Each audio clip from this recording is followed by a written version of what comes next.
Tonight, the commander-in-chief saying that he wants U.S. troops to fire their guns on any migrant who even throws a rock at them. They're throwing rocks viciously and violently. You saw that 3 days ago, really hurting the military. We're not going to put up with that. They want to throw rocks at our military fights back. We're going to consider it, and I told them, consider it a rifle. When they throw rocks like they did at the Mexico military and police, I say, consider it a rifle. Out front tonight, the former U.S. Secretary of Defense in the Obama administration, former Republican Senator Chuck Hagel of Nebraska. And Senator, not only were you Secretary of Defense, but you carried a rifle in Vietnam as a soldier, an infantryman, I believe. What's your reaction? Well, my reaction in listening to that, coming from the commander-in-chief of our forces, President of the United States, is one of disgust. That's a wanton incitement of unnecessary violence. It's a distraction. It's a distortion. It is of rank political purpose. To use our military like this and to say those kinds of things is really astounding.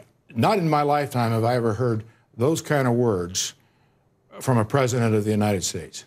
The president says that he will be sending up to 15,000 U.S. service members to the border. A lot of them, it looks like, are going to be acting in a support role, not necessarily standing point or operating as snipers, but they will be there. 15,000. 15,000, as I don't need to tell you, that's more than the number of U.S. service members we have currently in Afghanistan, and it's about 3 times as many U.S. service members we have fighting ISIS in Iraq and Syria.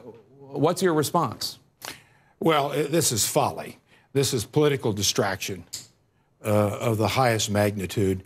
The fact is, taking thousands of American troops who are trained on the cutting edge all the time and send them down to a border where there is no need, there is no threat to an invasion of the hordes coming in from Latin America, which is a joke, and they are of limited utility anyway because of the constitutional issues involved here as to what our active military can and cannot do.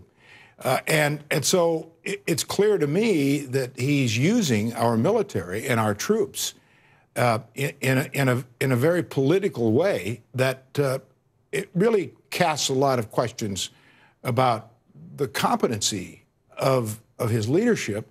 And as a former soldier, someone 50 years ago today, Jake, I was in Vietnam 50 years ago. I know the kind of sacrifices these men and women are involved with every day in their families. And to use them as political pawns like this, as a complete fabrication, is really wrong. You mentioned invading hordes, and that is certainly how President Trump is depicting the caravan and undocumented immigrants in his new web ad. I want to show you just a clip of it. It features a Mexican man who had been deported and came into the country illegally at least twice. He returned to the U.S. During the Bush administration, ultimately killed 2 deputy sheriffs during the Obama administration. Here's a little clip.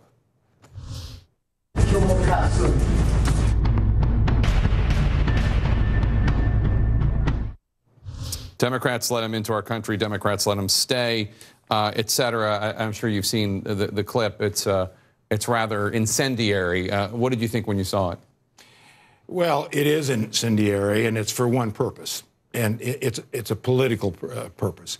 I would suggest the president and the Republican Congress that controls our government today focus on immigration reform. We passed in the United States Senate in 2005 an immigration reform bill with both Democrats and Republicans, and with the help of a Republican president, President George W. Bush. In fact, we had him in Omaha to kick off his immigration reform bill, which was the responsible way to deal with these things. Not sending troops to the border to fabricate some potential invasion. That's what the president should be doing. That's what leadership's about. That's what Republicans who control the Congress should be doing. That's the way to fix some of these problems. Of course, you're going to secure your border. That's not a question. But let's be smart. Let's be real. And let's be honest. And I haven't seen much of that. Lastly, sir, you were a Republican senator. You obviously, you were pretty conservative. I remember when you were in the Senate, you actually were, you would deviate from your party a bit when it came to U.S. intervention abroad. You sometimes were more skeptical of it than the average Republican senator. You obviously supported Barack Obama ultimately and served in his administration. What do you think of the Republican Party today as somebody who was a Republican senator?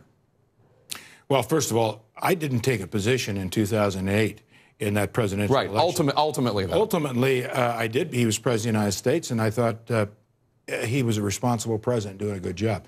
But to your question, I cast my first vote 50 years ago on top of a tank in Vietnam. I voted for Richard Nixon. I voted for a straight Republican ticket. I am a Republican. I'm still a registered Republican. I've never been anything but a Republican. But there is no Republican Party today. The Republican Party used to be a party that focused on fiscal responsibility, free trade, international engagement, competent governance, national security, all the things that this party today is not focusing on. National security, I'll give them that. But everything else, it's just an amalgamation of special interests. I'm not sure the Democrats are in better shape, but it isn't the party that I first joined. And I think it's pretty clear. The party leader today is the President of the United States, who's really never been a Republican. He's never had a political philosophy about anything. And he ran on that campaign, by the way. That was his platform in 2016, elect me President of the United States because I know nothing about the job. I'm kind of a Democrat, been a Republican, I've been all over the place. So I believe that the Republican Party will come back and will be relevant again, and will start to have a philosophy about government, and especially the question, what is the role of government? The role of government is not to displace people or disbase any activity or effort to make a better world, but to use government for the right reasons and be smart about it. We're not doing that today. We'll come back. Senator Chuck Hagel, always good to see you. Jake, thanks so much for being here. Thanks. Tonight, neck and neck.